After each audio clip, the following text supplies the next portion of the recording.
Hey Ming, I hope you're enjoying your MC60s. Hey, I started messing with my old Olsen capacitor meter. Had a little bit of time, wanted to see how it did.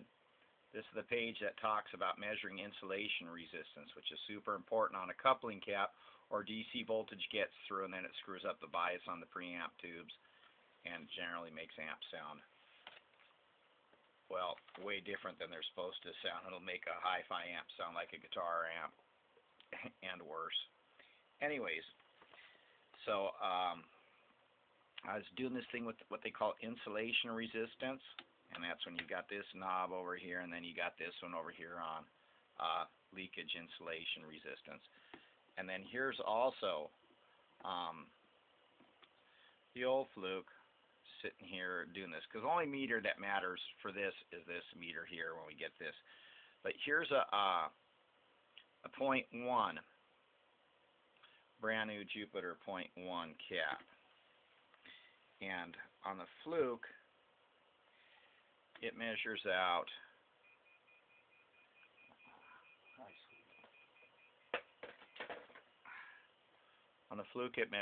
at 0.99 UF, or almost exactly 0.1 like it's supposed to be.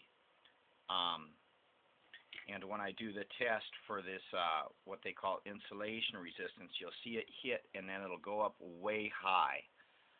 It'll go all the way almost back to where it came from on the meter on this guy. Hits hard, goes all the way down back to zero. In fact, here, let me adjust that meter a little.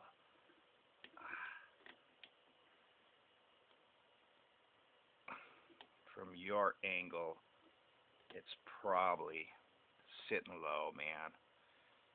Alright, there, that's probably more accurate from your angle. So when the cap hits, the meter will jump, especially I turned it around so it'll charge again, go another way. It'll hit, and then it'll drop and stay stable. And it's up there above 200 mega ohms of resistance. So that's a good coupling cap. Okay, here's one of the ones that we pulled from your guy. Here's like 3 of the bumblebees that I had before while I was cleaning off my desk, getting ready to throw them away. Here's one of these guys.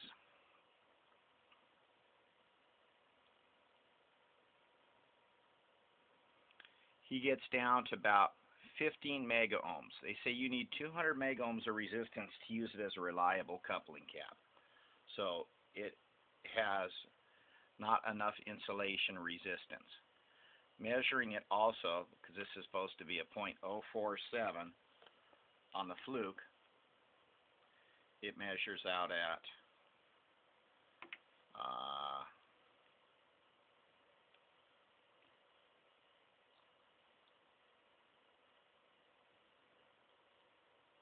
at 0.3. It should be 0.05, but it's 0.3, so it's like 6 times larger than what it's supposed to be.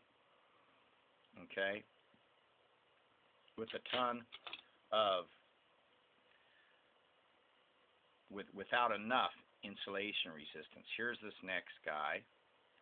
He shows to be a 0.2 on this guy, and he should only be a 0.01. He should be about a 0.4, 0.04. Man, this color code on here, I get mixed up on these. That's 10 yellow, so that should be 01. Okay, but it's 0.2. They're way out. And then I'm going to check them for the leakage.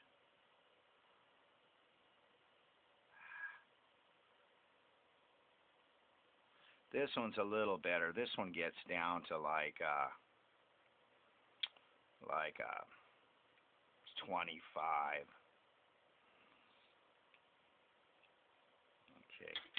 And once again, you know, the good old new cap, it just loads up and then goes all the way to like almost infinite resistance. Here's the last one. Man, but that meter's kind of doesn't zero out very well. This this meter here. Kind of needs a new meter, but we can still get ballpark ideas. That's actually the best one of all these. This guy gets up to about 40 mega ohms, but they say you got to have 200 mega ohms to be a decent coupling cap. And then on the Fluke,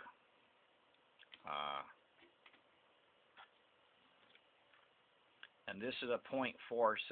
This is the biggest, fattest one in here, or one of the biggest, fattest ones.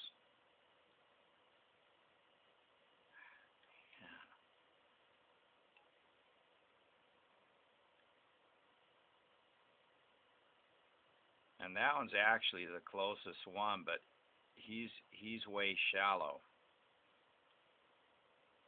It's actually close, but it's just still leaking way too much. So that kind of gives you an idea of some of the things here. All right, another day in paradise.